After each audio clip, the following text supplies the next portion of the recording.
అందరికీ నమస్కారం. బిఎస్ ఛానల్‌కు స్వాగతం. జై శ్రీరామ్. రాతి నాతిగా మారిన వైనం ఏమిటని, ఈమెయెవరని, ఈ ఆశ్రమము ఎవరిదని ప్రశ్నించే శ్రీరాముడు విశ్వామిత్రుని.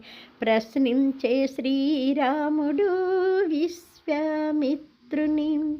బ్రహ్మదేవుని మానసపుత్రిక అహల్య అని, గౌతమ మహర్షి పత్ని అని, అన్యోన్యతకు మారు పేరని, ఇది ఏ వారి ఆశ్రమమని.